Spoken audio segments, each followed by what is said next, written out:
Ayan po mga kabida, isang magandang oras po sa lahat at welcome po sa aking channel. Ito po, magbigay lang po tayo ng reaction po mga kabida. Dito ho sa batikos na inabot po mga kabida ni Congressman Terry Ridon. Dahil ho sa kanya hong ginawang paglabas po mga kabida daw ng notice of disallowance po mula sa Commission on Audit mga kabida, at supposedly address po ito mga kabida sa Office of the Vice President mga kabida. Okay? Kahit pa po, wala pang final decision po mga kabida ang Commission on Audit. Kasi yung notice of disallowance po mga kabida sa Office of the Vice President ay appealable pa po ito. Ibig sabihin po, pwede pa pong i-appeala po mga kabida. At meron pong rules of procedure dyan, ang Commission on Audit at ruling po ng Korte Suprema mga kabida, na kapag wala pa pong final ruling ang Commission on Audit patungkol ho sa notice of disallowance po mga kabida, ay hindi po maaaring isa publiko yon. Alright? Eto, babasahin ko muna. Ito hong post ni Dare to Us dahil tinanong kasi niya mga kabida, ito hong si Congressman Ridon, sana po yung due process. Kasi tila hindi po binigyan ng due process po mga kabida, ito hong si Vice President Sara Duterte nang ilabas daw ni Congressman Ridon ito hong notice of disallowance mga kabida. Alright? Eto po. Where is the due process, Terry Ridon? Nilabas mo ang notice of disallowance na hindi pa final at pwede pang i-appeal. Alright? On January 5, 2021, the Supreme Court upheld the confidentiality of the COA's notice of disallowance. O meron palang ruling, Okay? Jurisprudence mga kabida. Ito hong Korte Suprema, sa pamamagitan po ng Greco Bellica versus Pulido Tan case, Okay, ano pong sabi ng Korte Suprema mga kabida, The Supreme Court cited the Section 6, Rule 4 of the 2009 Revised Rules of Procedure of the Commission on Audit provides the notices of disallowance may be released only to the parties having direct material interest. Malinaw po Pwede lang pong i-release mga kabida ito hong notices of disallowance dun ho sa mga partido na meron pong direct material evidence. Sino-sino po sila? Of course, the auditor, head of the agency, and the officials directly affected by said notices, mga kabida. Okay? Si Congressman Ridon, directly affected ba ito? Hindi. Hindi po siya kabilang doon ho sa directly affected officials, mga kabida. Alright? The rationale behind the rule is to afford the persons liable the opportunity to appeal the disallowance, which may be done within 6 months from notice. Alright? Malinaw po yung purpose po kung bakit ayaw ho itong ilabas mga kabida.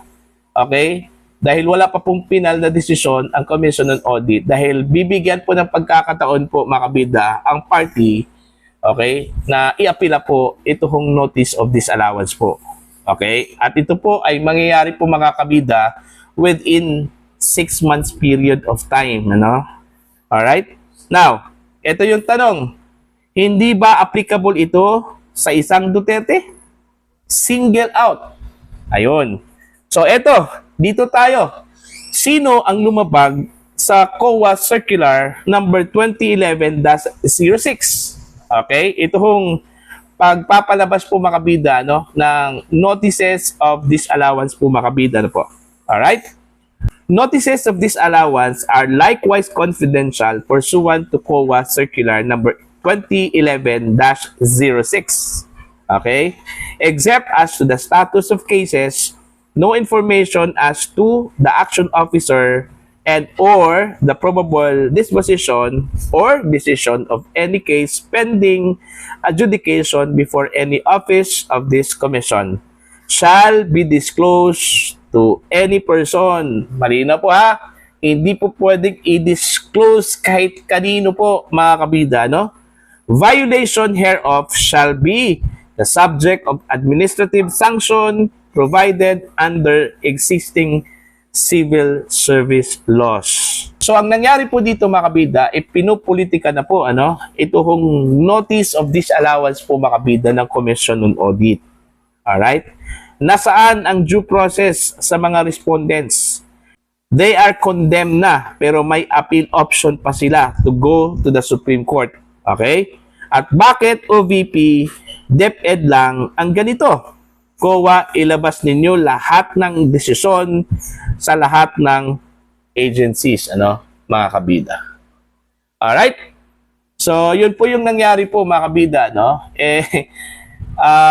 inulan po ng batikos po ito hong si Congressman Terry Didon dahil inilabas daw niya ito hong notice of disallowance po, mga kabida, sa Office of the Vice President, kahit pa po under appeal pa po mga kabida, o i-a-appeala pa po ng Office of the Vice President ito kung notice of disallowance po ng Commission on Audit, mga kabida. At malinaw po doon ho sa Senate po, mga kabida, na rules on procedure po, mga kabida, ng Commission on Audit. Kapag wala pa pong final decision po, mga kabida, ang COA patungkol ho sa notice of disallowance, hindi po ito maaring ilabas at ibigay kahit kanino po, mga kabida. Alright? Maliban lang po doon ho sa mga persons affected, mga kabida.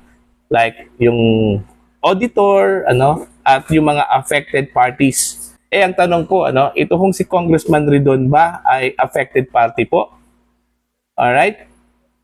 So, meron pong mananagot dito, kasi malinaw po, okay, sa rules and procedure po ng Commission on Audit, mga kabida, na any one who violates, okay, the provision, mga kabida, shall be the subject of administrative sanction provided under existing civil service laws.